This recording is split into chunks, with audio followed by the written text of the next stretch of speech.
What we did in canceling Jimmy Kimmel is hypocritical.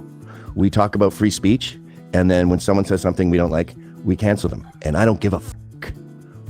You. It's hypocritical. We're hypocritical. This is a fucking war. That is 100% the right attitude to have. It is 100% the right attitude to have to be a hypocrite. So Rob just told you, you can't trust a word he says. I have my feelings. I have my feelings of saying I didn't like the FCC doing that, or I didn't like this thing, or I didn't like that thing. But why does that matter at this point? Who cares? Fuck you. In other words, he's literally a government bootlicking shill. He's admitting it to you. I'm not going to worry about living up to my rule book anymore. So, an open admission. I'm not going to worry about whether I'm consistent or not. Hey, folks, please like, comment, and subscribe. And make sure to check out my newsletter. Information is in the description. We have some Rob Noerr content to consume, folks. Do you know who Rob is? Do you know the Rob Noerr lore? Well, Rob Noerr, he's a streamer. He's also a guy, good friends with Andrew Wilson. They work together or whatever. And he also is this kind of debate guy. And we've had many different run-ins. Most recently, I think, when he was getting clowned on vis-a-vis the term insurrection, that he was trying to accuse me of being a hypocrite and inconsistent when I totally am not. He looked like a fool. You can find that video on my channel. And before that, he was the kind of guy that conservatives would try to point to be like, this guy gets in the weeds. He gets in the weeds. So Rob is the kind of person who just consumes John Solomon slop. People like Miranda Devine, these kind of idiots and propagandist shills who put out what appear to be or purport to be analysis of firsthand sources, of investigative reports, and they kind of summarize it and have some bullshit narrative. So he's a big believer in the kind of Burisma hoax. He's a big believer in the Russia hoax.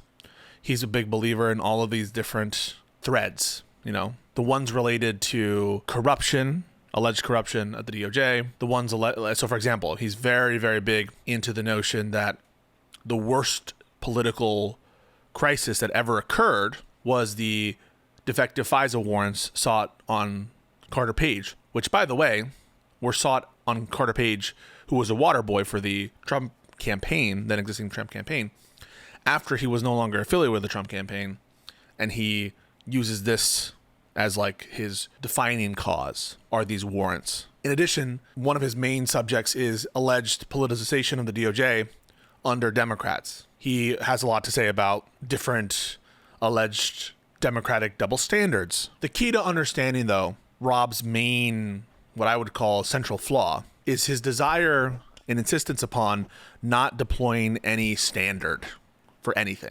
He just wants to claim to be, well, until now, as we'll see, the consistent one, because he doesn't ever want to apply a standard to anyone on anything. Pretty much. I'll give you some examples. He doesn't want to create a standard for when it's okay to go after people for classified information, for mishandling of national defense information. Because to him, every single case of national defense information mishandling, classified documents mishandling, they're all the same. And so since they're all the same, we can't ever create a standard of when it would be justified to go after one versus the other. Insurrection. Here's a term where he doesn't want to put a self-standing definition for what he takes insurrection to be. Certainly not one that he's willing to justify or ground out into any kind of dictionary definition, any kind of common usage, any kind of legal terminology. Because to him, he just wants to say all of these different rights, they're all the same thing. Better not apply any kind of consistent framework that I can be called to account on and just say, I don't even want to get into the game of insurrection. I don't want to even get into the game of defining when is it unacceptable to have mishandling of classified information. He recoils from the notion that certain crimes have legal elements. Another big one is like political corruption. What's the standard for political corruption? When is it okay, if ever, to interfere with the DOJ? And he also has a problem, I think, with, in addition to imposing on other people a demand not to have a standard, he has this, I think, bizarre interpretation of actual facts. So there's two things what I take to be going on here, which is an insistence on not having some kind of neutral standard, some kind of standard that's articulated prior to the things occurring, right? So in the context, I'll give you the example in insurrection, which is a debate that we've had a lot. We've debated insurrection about what is an insurrection. I'm like, well, to understand what a word means, either in a legal or colloquial context, I understand that to be like the usage of a word. A word is just like an utterance. And I understand a word to mean like, well, how is it used? What is the meaning? What is the public meaning? What is the technical meaning?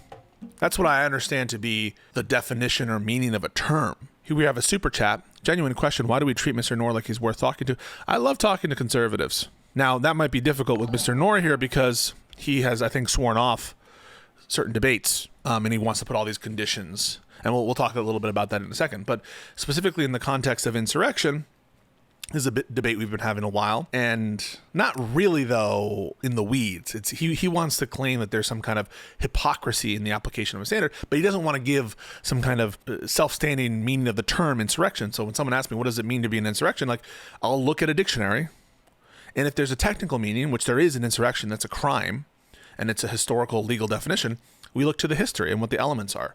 That's what I understand to be the question of, like, what is an insurrection? And then we apply that to different cases. During the lead up in the 2020 election, to the 2020 election, before January 6th, Rob was going around calling BLM riots insurrections. And so he had some meaning from the term, and he understood what it meant, at least to him. But when you try to call him on it, because he just wanted to use that term, it was in the zeitgeist perhaps, I don't know, maybe he didn't really think about it that much. He doesn't want to be held to account because he doesn't want to have a standard outside of the narrow hypocrisy that he claims to be singularly focused on. And when you try to say, hey, listen, you call this an insurrection, and now you're saying that there's some hypocrisy. What did you mean by insurrection back then? Because you were calling all of these school protests. He doesn't want to have a conversation about that. Because it points out that whenever there's a situation, a type of category, is what I mean by standard, where there are some clear cases and unclear cases, where there's some archetype and some things that are farther away from that archetype, you get into this kind of Sorty's paradox. When does a drop become a puddle? When does a puddle become a lake? And that makes them very uncomfortable. These kinds of thresholds, like of clear cases, unclear cases. And so to him, he's going to flatten everything and say, everything's the same thing. They're all the same. Everyone's the same. But that leads to its own problems, as we'll see in this description here. And ultimately, where we're going to end up here, and not to bury the lead, Rob is calling himself a hypocrite in what we're about to see. Like, we're about to watch him say, it's good to be a hypocrite. It's okay to be a hypocrite. That's what Rob's about to tell you. Rob additionally is going to say, I am going to not debate people who don't agree with me on some like set out precepts about democratic corruption, and they have to admit that I'm right about all that, or they have to show me their social medias where they condemn the things that I condemned. Otherwise, I'm not going to be talking about them about these discrete topics. So that's Rob Noerr to a T, right? The conversation he wants to have is accusing you of being a hypocrite, is accusing you of being bad faith hack. That's the conversation he wants to have. He doesn't actually want to have a conversation about, well, what is an insurrection? Well, do I agree with what Trump is doing? He just wants to attack the person who he's debating. And that's his go-to, and you'll see it every single time he argues. Add to all of that, which is true, everything I'm saying is true. I don't even know if he would deny it. Add to all of that a layer of grievance politics and victimhood. He's always like, I'm tired of it. I'm tired. I'm so tired of pretending that he has the hardest fucking job of all time, that he has been a victim, that he has been silenced for years and years and years, and pretty much being a baby. That's what Rob's whole shtick is. And on any one of these cases, he gets blown out of the water easily every time. On the Russia hoax, on the Burisma hoax, on the insurrection conversation, which he's not even willing to have. We've never even really had it forcefully. We've only had it in the context of him trying to accuse me of being a hypocrite, and I very quickly defeat him on that, where he's left with saying, yes, I want to just chimp you. I just want to cut you out of context and deliberately misunderstand. He loses his shit. So when I opened up his stream recently, I could tell he was incredibly upset about the Charlie Kirk assassination, which I totally understand. But he is also pissed that some people are moving on from the assassination in his mind. I don't know what he's watching that makes him think that. I'm sure some people have moved on, but it's still like pretty big news. People are still talking about it. Just today, Fetterman released a statement about we should pay respects. And so it very much still is in the zeitgeist. But he wants you to constantly talk about Charlie Kirk. I saw another clip being passed around where he's like, nobody focus on these killings. Nobody focus on attacking Paul Pelosi. I don't want any conservative talking about this. So that's an example of hypocrisy if we want to talk about hypocrisy. And additionally, if that wasn't enough for you, this notion that like, oh, we should definitely emphasize more the violence of the left versus the right, and that we should ignore whenever the right wing does violence, which is precisely, by the way, what he accuses others of trying to do. So he's no better, if that's the metric we're analyzing. Now he's just openly stating, yes, I'm a hypocrite, and yes, it's good. And I'll let you tell me if you think that my characterization is off. I don't really take pride in saying this, but I actually am sort of ashamed of myself for the other night. I'm ashamed that I came on here last night and I talked about why I disagreed with what the FCC was doing. I said that even though that I didn't think it was the worst thing in the world, I had a problem with it. And I do, and did. I do. I still have a problem with it. I don't like it. For some background, for those of you who don't know what he's talking about, what he's talking about is the FCC chairman explicitly threatening networks, broadcasters, that they better take off Jimmy Kimmel or else there'll be enforcement and fines. In essence, invoking government regulation to stifle speech, which is precisely what a unanimous Supreme Court in case after case after case has said is unacceptable. You can't use, the case I'm referring to right now is the Volo case. You can't use government regulation to disfavor certain speech on purpose. That is a form of viewpoint discrimination that is unacceptable. It's a principle that I've been standing on, and it's one, by the way, that Rob Noerr has invoked improperly to characterize the Twitter files. Now, here's another great example of Rob Noerr having no standards, which is he doesn't want to set out a standard of what government coercion is. Well, what is government coercion? He doesn't want to make a test.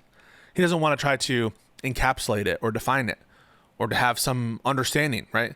He just says any kind of government interaction is coercion. So Twitter files the same as this, same as that. That's just another example. But this is a principle that he claimed to hold dear, which is the government using its power to stifle speech it didn't agree with. So much so that he made one of his biggest issues in the 2020 election and post-2020 election. He said the election was stolen because the New York Post was pressured by the government to censor the Hunter Biden laptop story. Now, there are a lot of problems to the predicate there, which is the government didn't censor the New York Post story. The progenitor of the Twitter files, Matt Taibbi, in the Twitter files itself said that was the problem. The problem was that there was no government interference, that the government wasn't talking to Twitter about the New York Post story. And there's no evidence whatsoever, and if there was, we would have heard of it, that the government was attempting to censor or pressure or invoke regulatory authority to stifle the Hunter Biden laptop story. So the predicate is all wrong. Notwithstanding that, Rob claims that the 2020 election was in fact stolen. So his position, to be clear, because I've heard him say it multiple times, is that the election was stolen in 2020. Not through fraud. He says he's only 55% sure that there wasn't fraud. Something like that. So he thinks that there probably was or he thinks there's a reasonable likelihood, close to 40-ish%, that there was voter fraud. That's what he's said, but just not smoking gun proof. But beyond that, right? He doesn't need that, he says. I don't focus on the voter fraud, even though there's absolutely no good evidence whatsoever that there was dispositive voter fraud or significant voter fraud, however you want to define it. He says the election was stolen a different way. The election was stolen because of the censorship of the Hunter Biden laptop story. And then he uses these kind of garbage polling data to extrapolate things beyond what the polls are intended for. And additionally, where there's a huge danger of sample bias, et cetera, and also where it's not geographically tested in the sense that the poll is not representative of where geographically the votes would need to come out of.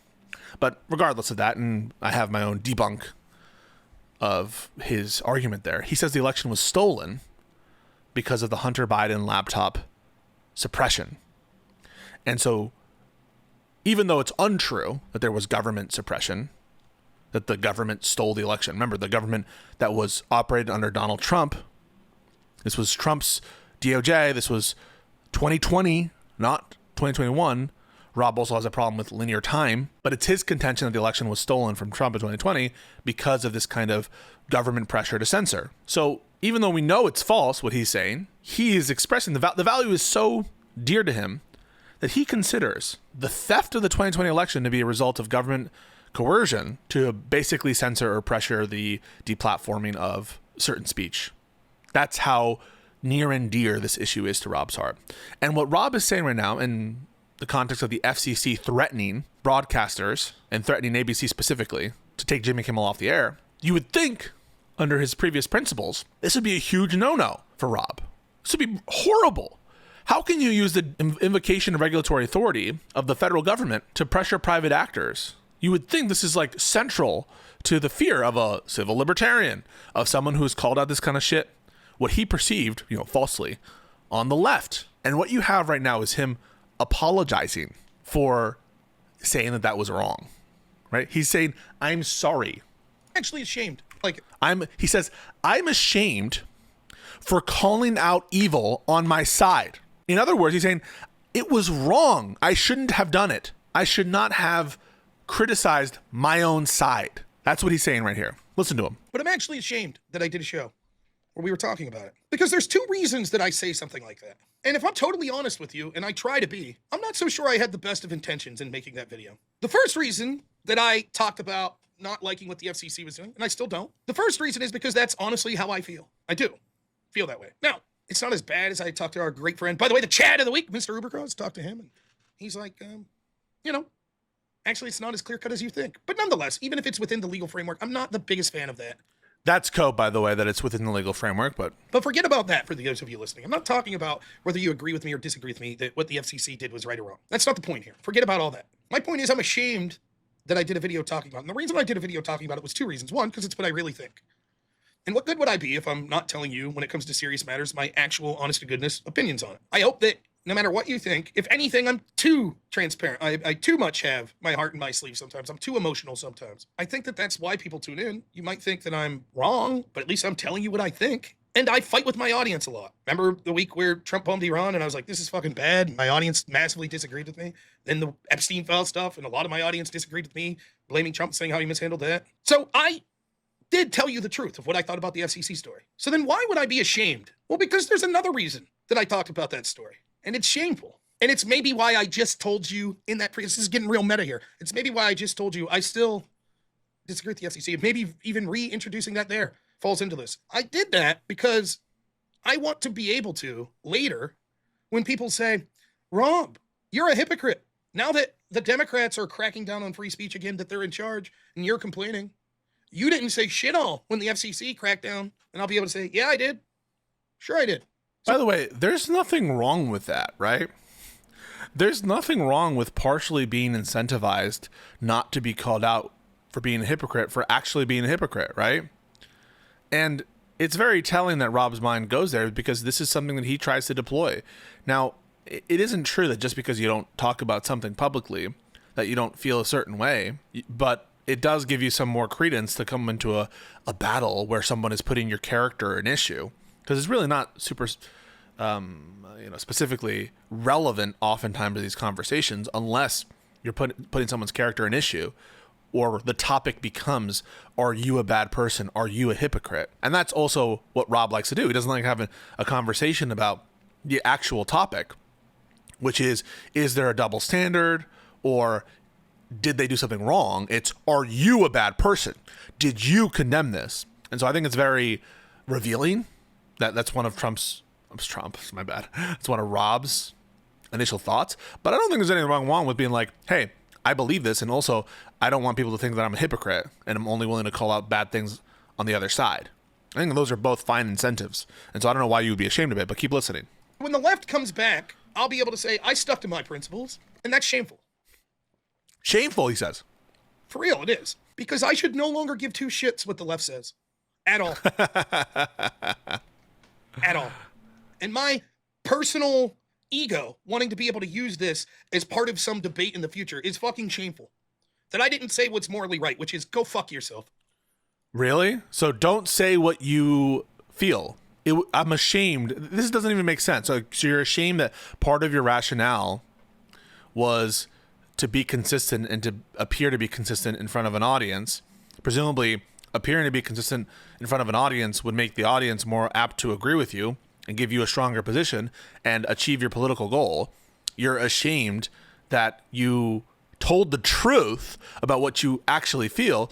And by the way, I saw some of what he was saying in that other stream, and he was downplaying a lot, even as he did in this introduction where he's like, it's not that big of a deal, and some people say it's legal. And so he was already being incredibly charitable to the Trump administration. But he's saying it's shameful to want to have stronger grounding and a stronger defense for these debates in front of an audience. Why is that shameful? Presumably, if you think that your appearance on other shows might convince 1, 2, 3, 4 people on the fence, you would want to have the strongest possible argument. And you can ground out it's not necessarily ego. Maybe there's a little bit of ego there. Part of it is your advocacy. You don't want to be a hypocrite. Part of the reason why Fire and all these advocacy orgs want to be consistent in their criticisms, because they don't want to be accused of having some kind of bias, and they want to have an understanding among their supporters and among the public that they're consistent and have principles. So I'm not seeing why you should be ashamed of this, but you see what he's going with. He's basically saying the left are all animal bullshit assholes, and so I don't want to give ground at all to the left, even when I agree with the conclusion.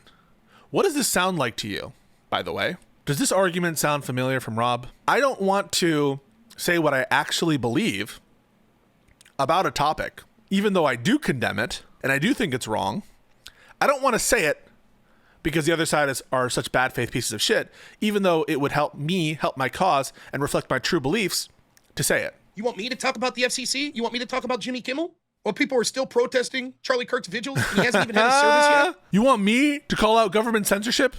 You want me to call out government authoritarianism when there was a tragedy? Yes, Rob. Yes, that's the best time to call out authoritarianism.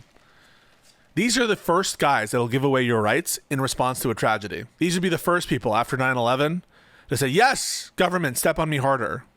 Yeah, calling out government corruption when emotions are high and when there's abhorrent behavior by one side or by what you perceive to be one side, I think it's frankly inverted the overwhelming misconduct that we're talking about here. But assuming you take on Rob's worldview, that is probably the best time to call out overreaches by the government and authoritarianism. And it's the same argument. Yeah, why should I talk about XYZ when there's a genocide in Gaza? Why should I talk about the news on a news show? Why should I move on when we should just be, doing live 24/7 coverage of Charlie Kirk's casket? That's what would be better. Well, Democrats can't even vote against honoring him in Congress?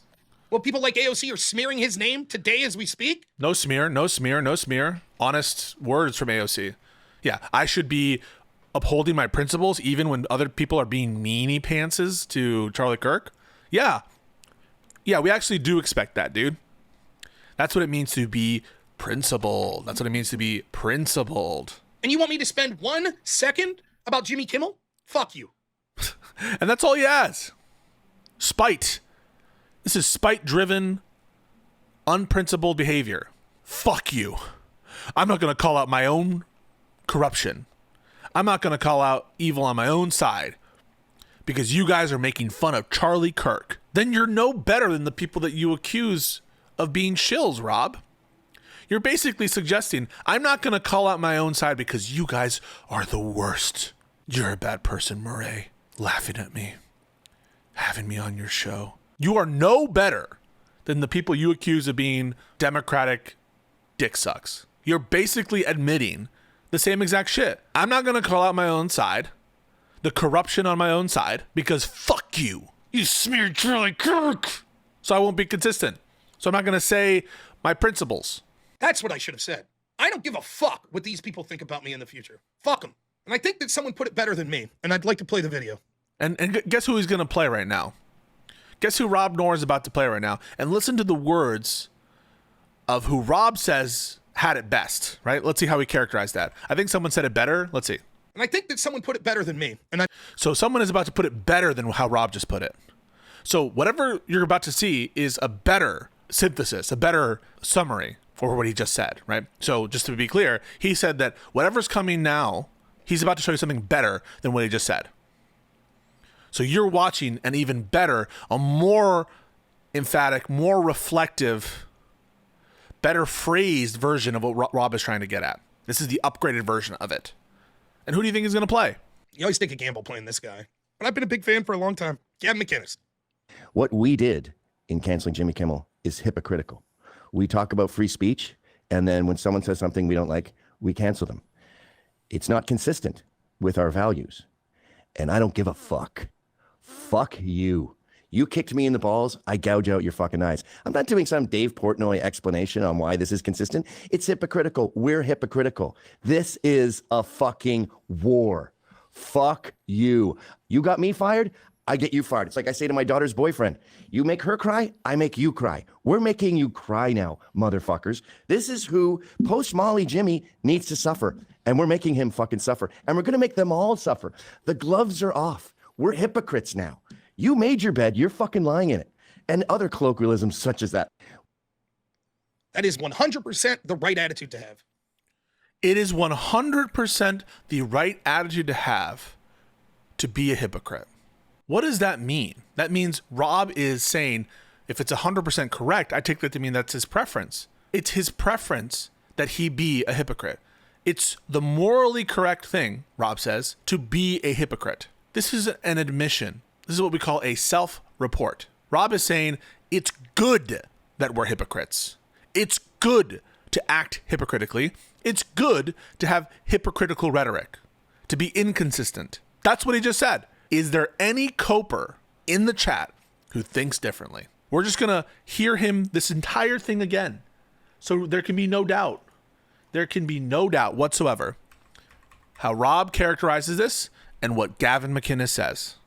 Better than me. And I'd like to play the... He says the following. He says... I think that someone put it better than me. And I'd like to play the video. Gavin put it better than him. Gavin says the following. You always take a gamble playing this guy. But I've been a big He's fan a huge for a long fan time. of him. Gavin McInnes. What we did in canceling Jimmy Kimmel is hypocritical. We talk about free speech, and then when someone says something we don't like, we cancel them. It's not consistent with our values. And I don't give a fuck. Fuck you. You kicked me in the balls, I gouge out your fucking eyes. I'm not doing some Dave Portnoy explanation on why this is consistent. It's hypocritical. We're hypocritical. This is a fucking war.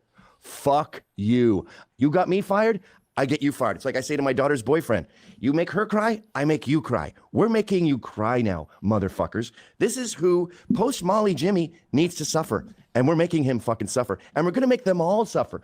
The gloves are off. We're hypocrites now. You made your bed, you're fucking lying in it. And other colloquialisms such as that. That is 100% the right attitude to have. That's the attitude to have. Being a hypocrite.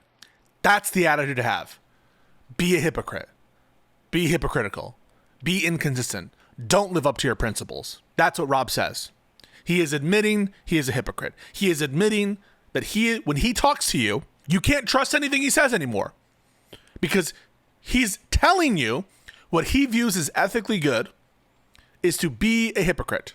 So Rob just told you, you can't trust a word he says. Why? Because he says it is good to be hypocritical. That's the attitude to have. It's good not to live up to your principles. That's the attitude to have. It's an admission. It's an admission of bad faith. Hypocrisy, knowingly saying things that you don't believe and not upholding a standard of consistency and doing that consciously. Isn't that the definition of bad faith? So we always knew that Rob was a hypocrite. We always knew that Rob was bad faith. But now we have an admission. This is an admission. I have my feelings. I have my feelings of saying I didn't like the FCC doing that, or I didn't like this thing, or I didn't like that thing. But why does that matter at this point? Who cares? Fuck you. Who cares about my own feelings regarding government authoritarianism? Isn't that precisely what Rob has been supposedly trying to call out from the left for all these years? Is you didn't call out your own side when it came to authoritarianism. Well, the chickens have come home to roost. That's the poison and toxins, often falsely, I would say, often falsely, that he spewed against other people. And it was a self-report the entire time. The entire time it was a self-report, and now it's laid bare before you. He doesn't want to call out his own side.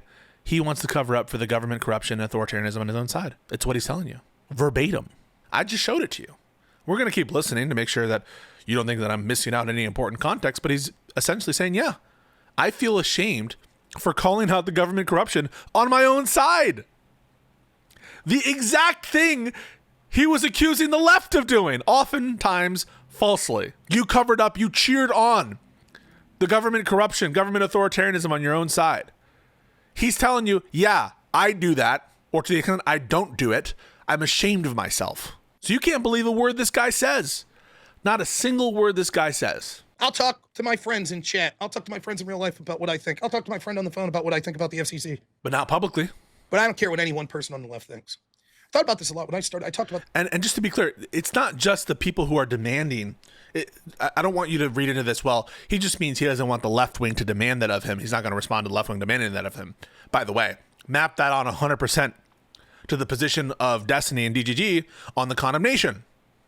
He has no basis to criticize that for someone saying, I refuse to condemn in front of you until you guys clean up your act, because that appears to be your position. But that's not just what he's saying here. He's saying he's ashamed not to have had that FCC thing demanded of him from the left. He's ashamed on his own stream to even have talked about it, right? He's ashamed to have talked about it on his own stream, not on Piers Morgan where he was pushed. He's ashamed to have done it on his own stream and to have had a conversation about the government corruption. And this is, I think, able to be taken two ways. Either one, this is him announcing what has always been in his heart. I think that's probably true. He doesn't want to talk about the government corruption on his own side, and he always tries to downplay it to the point of absurdity. Or two, he's trying to dodge debates on government's corrupt actions under Trump term 2, which is what he's trying to do. He doesn't want to actually have a conversation about all the horrible shit Trump is doing, and he's a coward. This little yesterday. When I started my channel, I had this big idea. I remember saying one of my first live streams, on this channel, you don't get banned in the chat, unless it's like really egregious. And, I don't ban people on social media and stuff. I'll ban everyone now. I'll ban everyone. I don't give a shit. I probably banned 200 people on Twitter here. I don't do that, by the way, guys. You know that. I keep my haters around. We got all the haters. He said, I'll ban you. I don't give a shit. I've been radicalized by Charlie Kirk's assassination. Now I ban everybody. Now I don't uphold my principles. Now I'm ashamed when I talk about what I believe if it goes against the government. In other words, he's literally a government bootlicking shill. He's admitting it to you. I feel bad that I criticized Trump. I should have just kept my mouth shut. In some respect, he is upholding the ideal of Charlie Kirk. Charlie Kirk, who was a shameless propagandist. Charlie Kirk, who was a shameless government bootlicking shill. So in some sense, you can say he's upholding Charlie Kirk's most fervent ideals, which is to trust and worship power at all times and under all circumstances. That's consistent. But he's admitting to you, I feel bad for criticizing Big Brother. I feel bad that I vocalized my dislike, and keep in mind, he was downplaying to the point of absurdity the true scope of the authoritarian overreach here. Even the little bit that he was willing to say, I don't really like it. I think it's horrible. That's what he said. He feels ashamed for it. So it's not just that the demand was made from the left. It's that he brought it up at all. He's telling you he's a shameless government bootlicking shill, that's good, that he wants to do that in fact, Gavin McInnes said it better than anyone else could. He said, yes, it's hypocritical. Yes, we're hypocrites. And what does Rob say? That's the exact attitude to take. That is the attitude to take. That's what Rob said. You can't trust a word this guy says because he's telling you he'll be inauthentic. He's telling you he's going to, unnaturally withhold his criticisms of the ruling government. He's telling you that the right attitude to take is one of hypocrisy. Do not give a shit. They'll look you right in the face and they'll lie to you. They'll celebrate your death. You see all these people think, oh, be careful. These people saying that they should separate from us. Fuck you. Go away. Go away from us. Be gone. There are lines I will not cross. I will not advocate for personal violence. I still have my theories on what I think should be done. So he has lines that he won't cross. And that line, as explained, is the use of private violence for political ends, or advocating for private violence for political ends. By private violence, I mean violence on behalf of non-government officials. That's his line. But one line, the implication there, and what he's going to say right now is, one of those lines is not government corruption. That I'm willing to abide by and keep quiet on government corruption and overreach. That the line for him really is private violence. That's the line. But it doesn't include things like government overreach, government corruption, and government censorship. He's saying it. I still have my theories on what I think should be done. A huge percentage of the party that I disagree with wants me dead. Really? What am I going to do? Complain about? They don't know who you are. Things my side does. I'll still talk to lefties that I feel like, but I'm just over it. So nothing's changed, he says. He's just saying, I'm going to have discretion about who I talk to.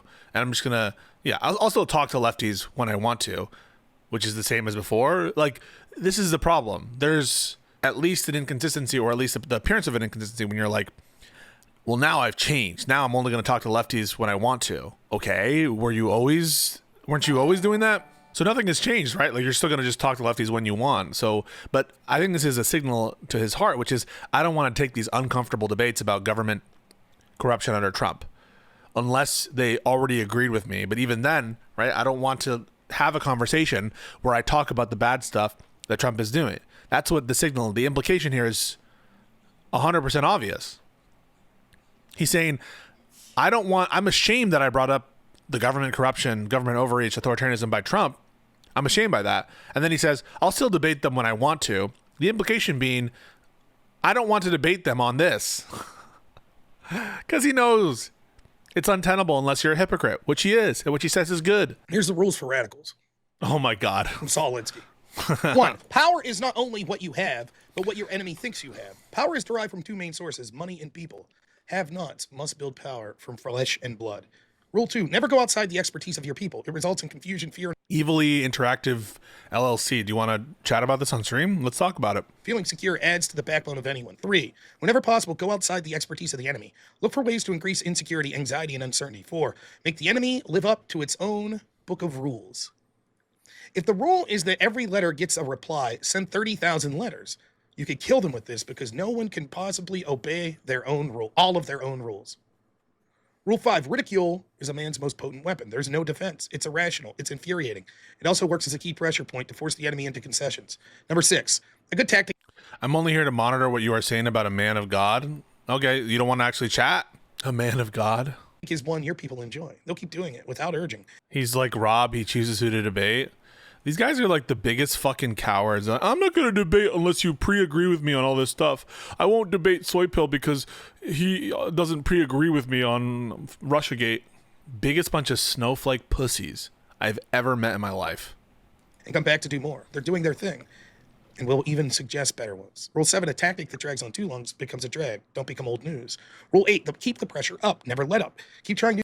Pay me $1 billion zillion, Andrew Wilson. Yeah, you have to pay me thousands of dollars, and you have to pay my friend who got in a crash. You have to, do a donation in your name to this person. Like, Jesus Christ. Pisco won't debate. Who won't I debate? Who won't I debate? What if I categorically refuse to debate a strong debater? I invite them all the time. I don't like refuse these debates. Two things to keep the opposition off balance. As the opposition masters one approach, hit them from the flank with something new. Rule 9, the threat is usually more terrifying than the thing itself. Imagination and ego could dream up many more consequences than any activist. Rule 10. So now he's like fucking doing this rules for radicals thing meme where they're like, this is their plan. Their plan is to make sure that we're not hypocrites. And we have to be hypocrites. Otherwise we will lose our whole country unless we're hypocrites. If you push a negative hard enough, it will push through to become a positive. Violence from the other side could win the public to your side because the public sympathizes with the underdog.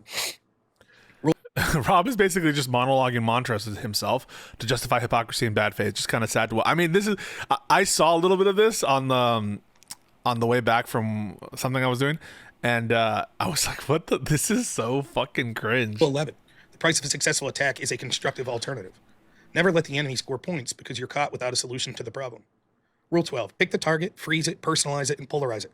Cut off the support network and isolate the target from sympathy. Go after people and not institutions. People hurt faster than institutions. Rule 4, make the enemy live up to its own book of rules. If the rule is that every letter gets a reply, send 30,000 letters. You could kill them with this because no one can possibly obey all of their own rules. So I can be a hypocrite.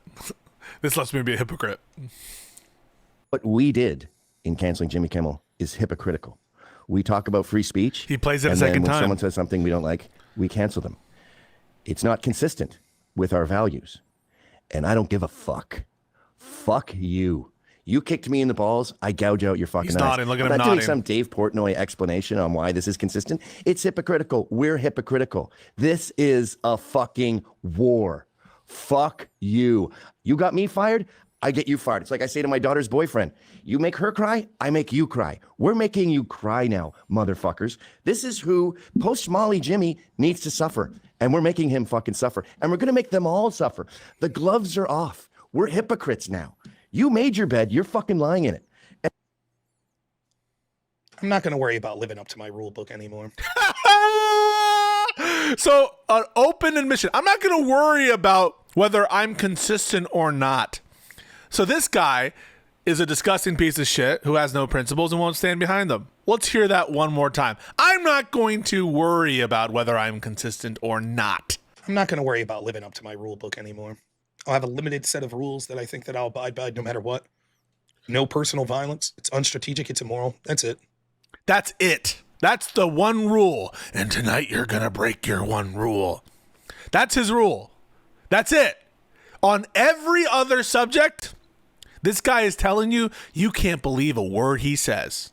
Because he can give you a rule, and he just said, I have no interest in holding myself to that rule. He just told you, I'm not going to uphold anything but my most limited rule set, which is no personal violence. That's it.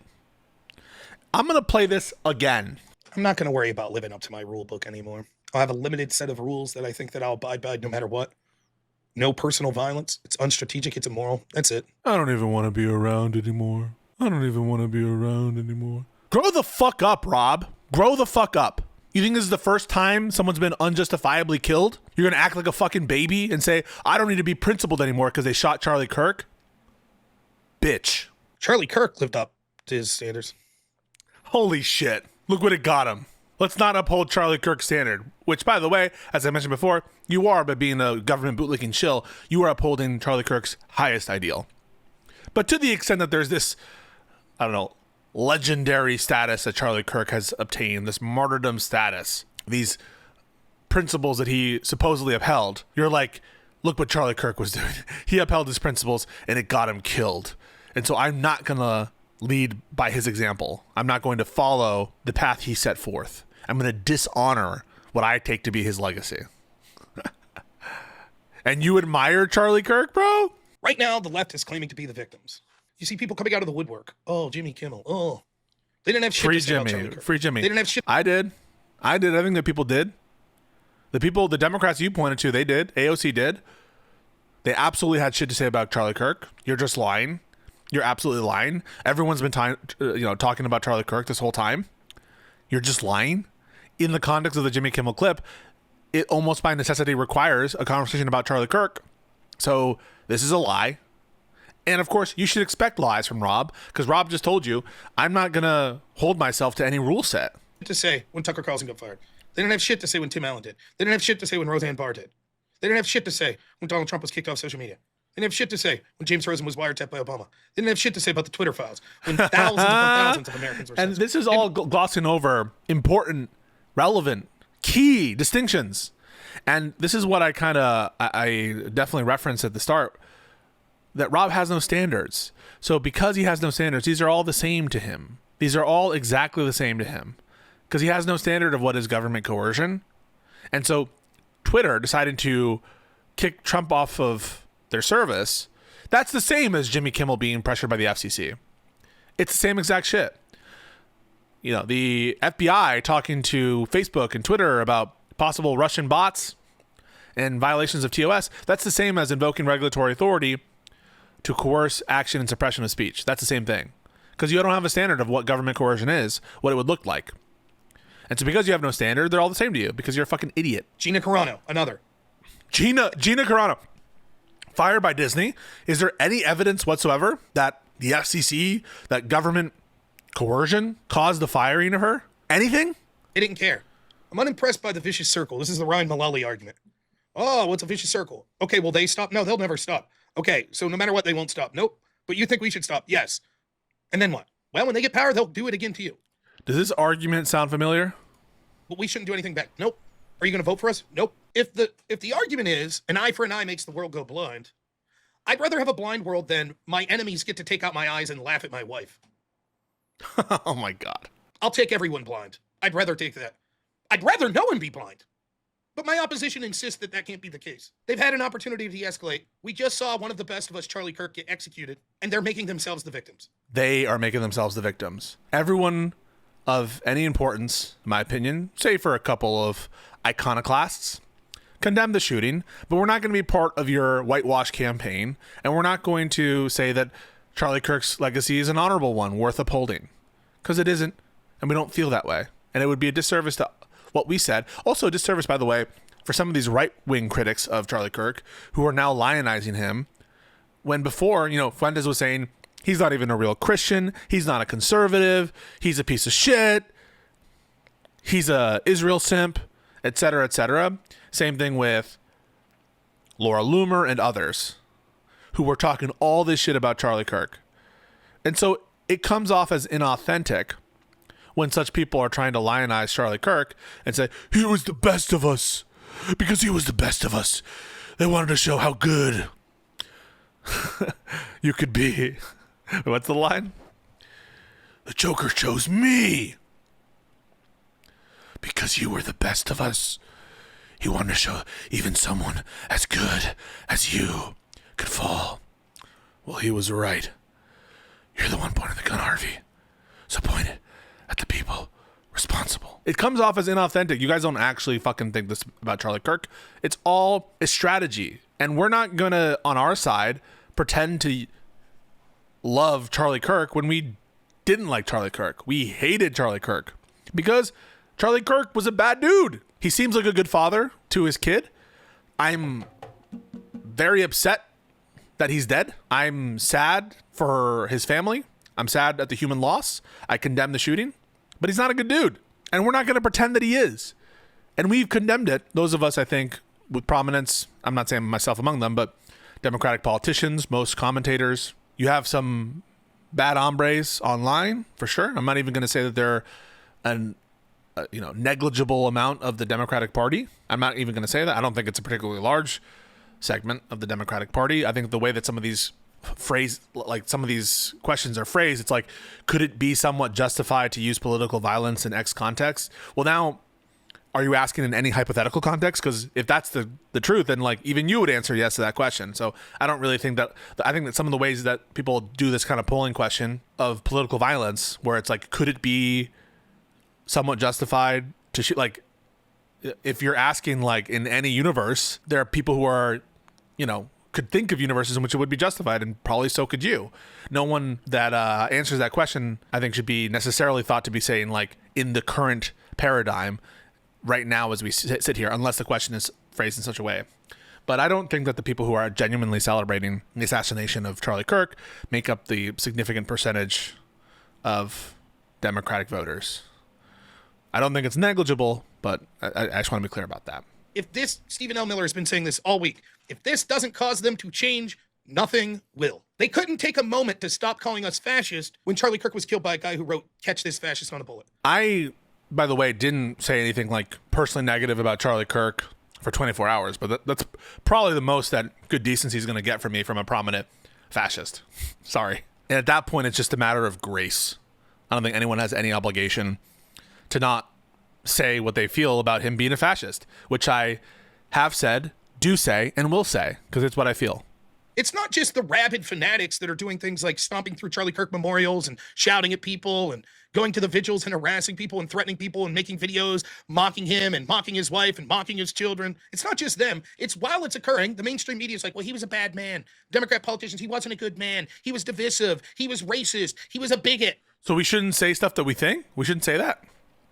It's wrong to say that? That means that you should no longer want to be consistent on your rule book because we're being honest, right? We're being consistent. We're being honest. We're saying, yeah, we do think this, and him being killed doesn't change that. Basically is a condemnable, cowardly, dastardly criminal assassination, terrorism, but it doesn't change our priors on who he is and what he represents. We're the ones being consistent, and you're like, oh, because you're being consistent with your values, and you are reasserting things that you believed before his death when it shouldn't reasonably change your beliefs, right? We're not all you, Rob. We're not all at the drop of a hat willing to give up our principles and what we think about things because someone was unjustifiably killed. We're not all going to change our system of thought and our rule book because someone was assassinated. That's the hypocrisy that you embody and that you want to demand of us, but we're not going to give that to you. And in response to us not being hypocrites, you're like, now I must be a hypocrite. You're literally a joke. Dude, join the Discord, bro. Evil Eye Interactive LLC. Join the Discord. He was a fascist. Trump's a fascist. Trump supporters are fascist. It's a good word, isn't it? Fascist. Word that Trump used. Trump used it. Trump used that word multiple times against Democrats, Kamala, against Biden, and he uses the term communist, which to them is like even worse than a fascist. That's the word they used when they put it on that bullet to take out Charlie Kirk. If this doesn't get them to change, what will? Do you think for a second if I got banned off YouTube tomorrow for, I don't know, insert? I would condemn it. I'm pretty sure that I like come out and support when his channel was, something happened to his channel or some other conservative channel. I'm pretty sure I immediately came out and said Rob should not be banned. Let me just see if I could, I'm pretty sure I literally did this. I have too many Rob posts. Fuck. I'll find it one of these days, but I'm almost positive. And I even said Rob should not be put on a blacklist for Destiny back when we were doing content. I said Rob should not be on the blacklist. I said, I think Rob made a mistake with the AI and he should own it, but we should take that on a lesson on AI, but I don't think Rob should be blacklisted. There was one time where he was like banned on something. I like immediately came out and said he should be unbanned. I think that that's true. I came on here and I mocked the death of Ruth Bader Ginsburg and made fun of her grandchildren or something, and I got banned. Do you think any of them would bat an eye? I totally... There'd be a couple that would say... A couple, okay. Well, I would like to see Rob not go, but they wouldn't do anything. Their life would go on. What do you want us to do, Rob? If you get banned and we call it out and we're like, hey, YouTube, unban this person. What do you want us to do? Life would go on. Yeah, I guess. What would I have to do? Like in solidarity, you're saying I should not do content until they let you back on the platform? What? Like, look at how ridiculous this is. Well, there'd be a couple that would say... Evil Eye is a Crucible employee. Pretty sure it's the guy that sometimes moderates Andrew's debate. Dude. It's fucking dipshit. This is why you will receive a dictator, because you refuse to do it. Bro, just come on stream, man. Come on stream. It's one of these presuppositional guys. Logic doesn't make sense if you don't have a god. He's actually been fooled by Darth Dawkins equivalent, Andrew Wilson. Keep begging. How do you feel about your daddy, like, dodging debates and being like, oh, he needs to pay. Actually, he needs to pay me thousands of dollars. Not anyone else. Pisco specifically. Thousands of dollars. My father is sitting in heaven on his throne. All right, dude.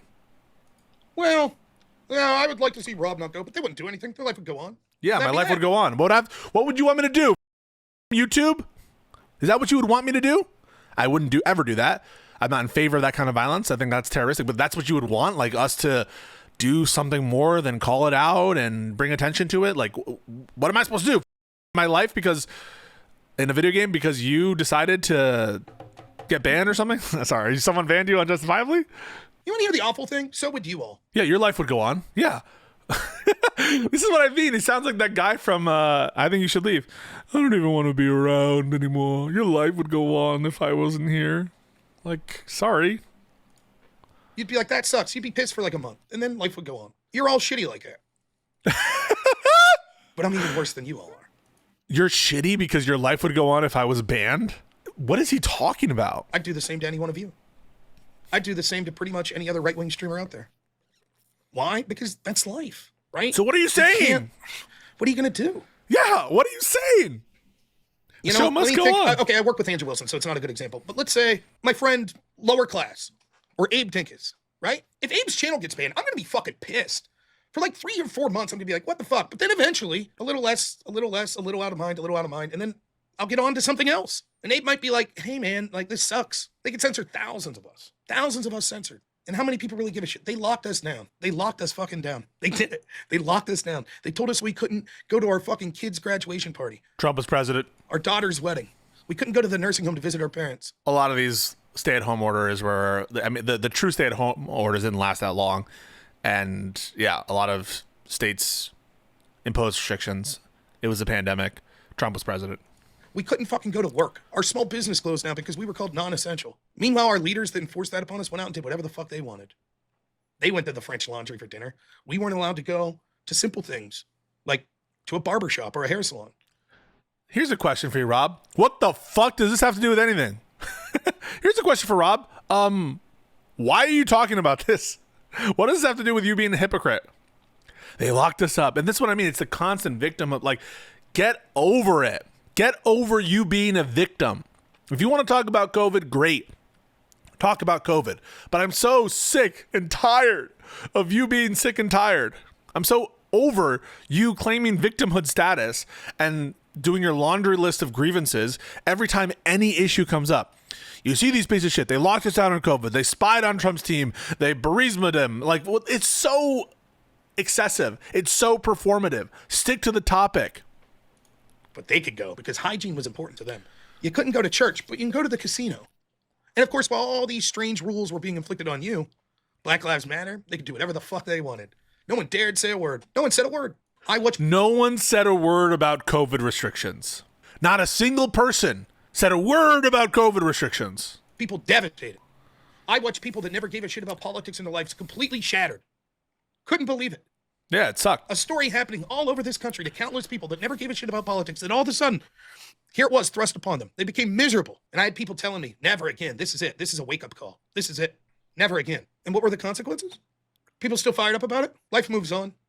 Oh, we're supposed to focus on COVID now? What do you want? What do you actually want? You want us all to, like, talk about COVID every day forever? We're not supposed to move on? It moved on.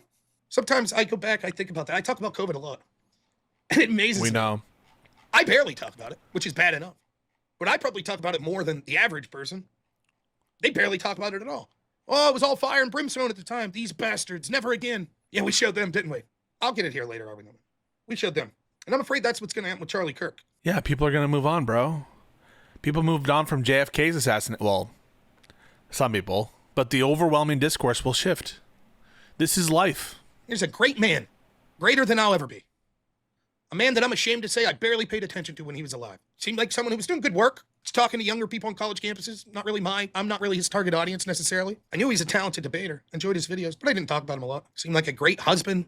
Great father. And 4 months from now, I'll be doing some stream and I'll be arguing about lefties. But like, can you believe this? Can you believe that another judge went against Trump's tariffs and blah, blah, blah, blah, blah. And we'll do a whole 3-hour stream, talking about that and some, what about this like executive order that Trump issued on I can't believe Rob moved on from the murder of Melissa Hortman. The border and blah, blah, blah, blah.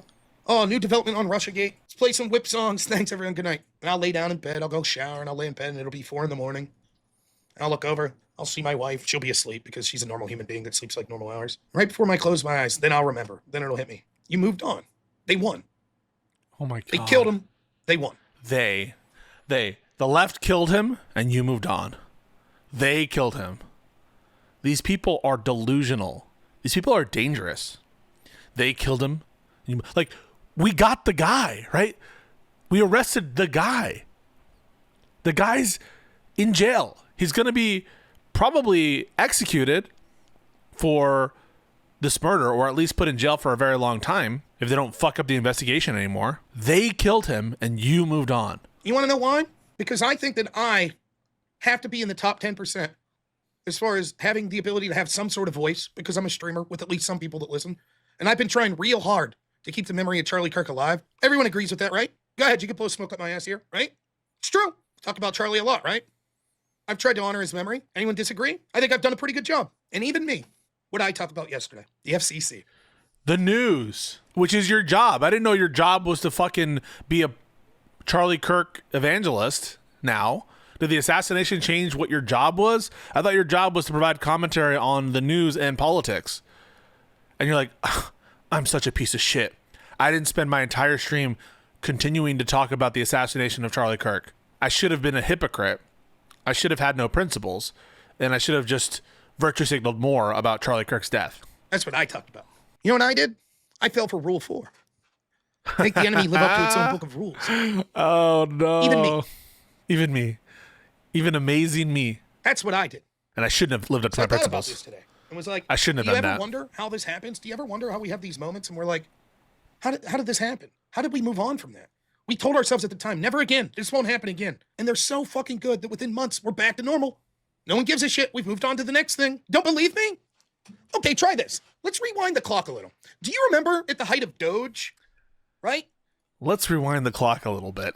These cops would never fuck, what is it? Oh my god. Let's rewind the clock back a year. These cops and lawyers wouldn't dare cross any of you. I mean, what happened? Did your balls drop off? You see, a guy like me, a freak, a guy like me. Listen, I know why you have these little group therapy sessions in broad daylight. The Batman. Sorry. First couple months in, we had Doge. And then, remember there was a spending bill that came up? What do you remember about that spending bill? Go ahead. What do you remember? I remember being pissed, right? I was pissed. And I said, well, there's a big, beautiful bill, right? Now I'm remembering what it's called, the big, beautiful bill. And I remember saying, well, on one hand, it raises the debt ceiling, and I don't like that. And it's got this spending. But on the other hand, if it's for deportations, right? Rob is like rediscovering object and concept permanence. The notion that things exist outside of his current conscious thought and his current perception. And I remember saying, I was like, here's the thing, though. We're always told next time. This time we need to spend the money. Next time we'll cut the budget next time. But this time we need to spend the money. And I said, but here's the problem. Next time never comes because there's always an emergency. There's always a crisis. There's always the big thing that's happening right then. And we're always told, oh, this thing's so big. Maybe it's a war. Maybe it's a pandemic. Maybe it's an assassination. Before, they were all about the Pokemon cards, and then it changed, and it was Pokemon Go, and now it's these Labubu's.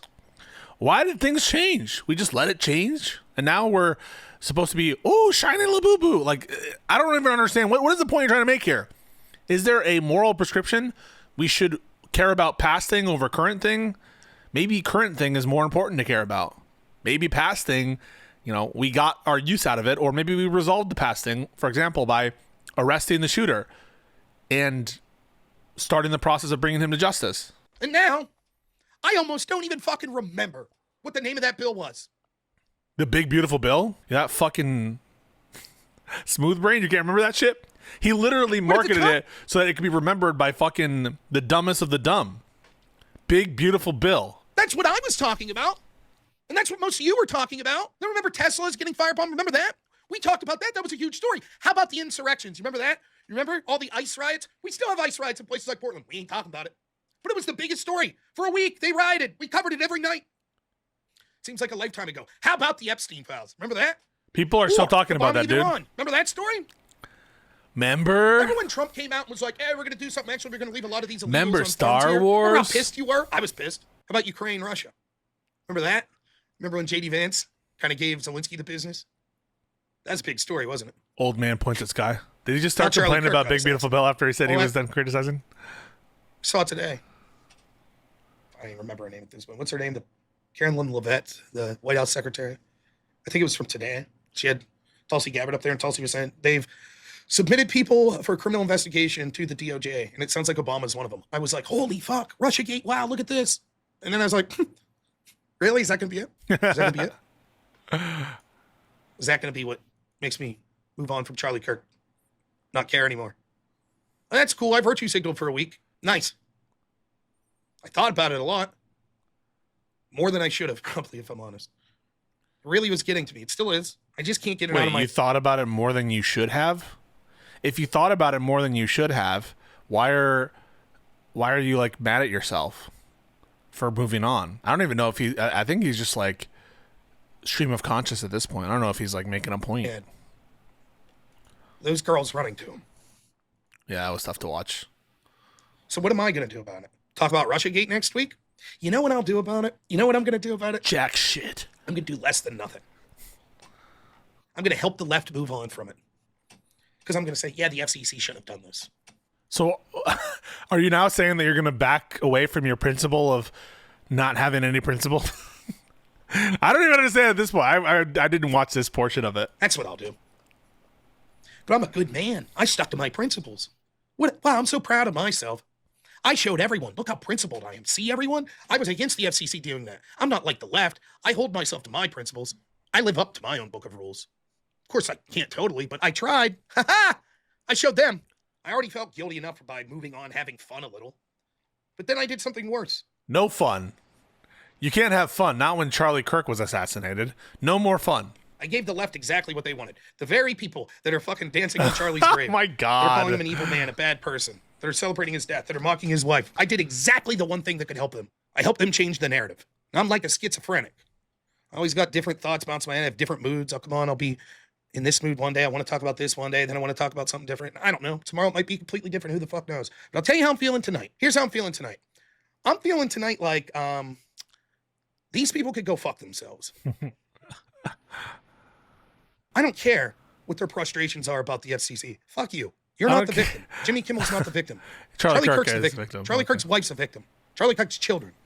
They're victims. You'll be on the way to the fucking gulag, and he'll be like, why are you complaining that you're being sent to the gulag because you said Charlie Kirk had a weird face?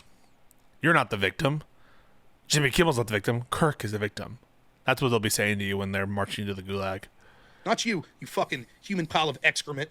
Jimmy Kimmel, fuck you. Well, technically, the way that the FCC went about it is sort of intimidation by the government. Fuck you. Want to know what's intimidation? 55% of Democrats saying they can at least somewhat justify the murder of Donald Trump. That's fucking intimidation. I had to watch these pieces of shit go on their streams and say conservatives should fear for their lives to go in public. Don't worry. Destiny walked it back. Oh, no. Oh, what I mean by that is like, say you had someone waving a gun about in public. You want them to be fearful that someone would do something about it. That's all I'm saying. See, I don't even understand. It sounds like a bad quote.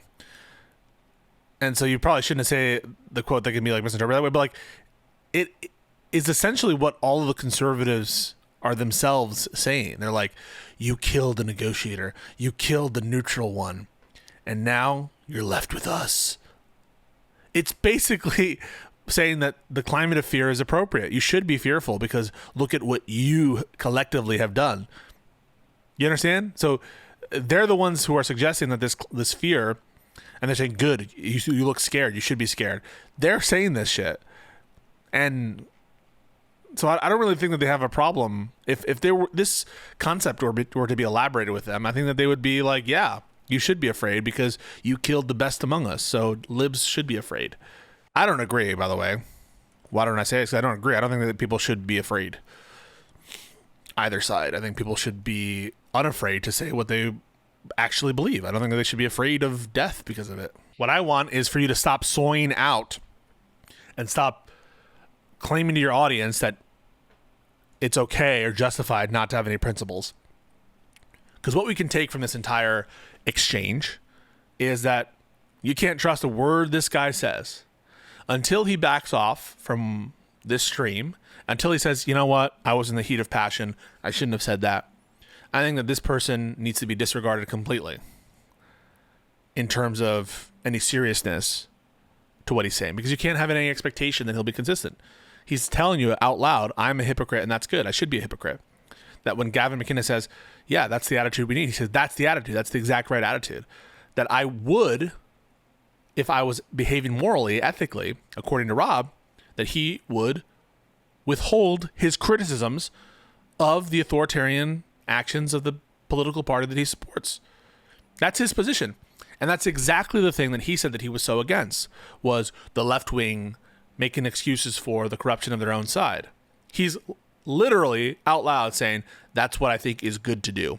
I'm ashamed that I covered the FCC story because I don't want to do that in the context of the current paradigm, because rules for radicals say that it's bad to uphold your own principles because that's a tactic of the left or something.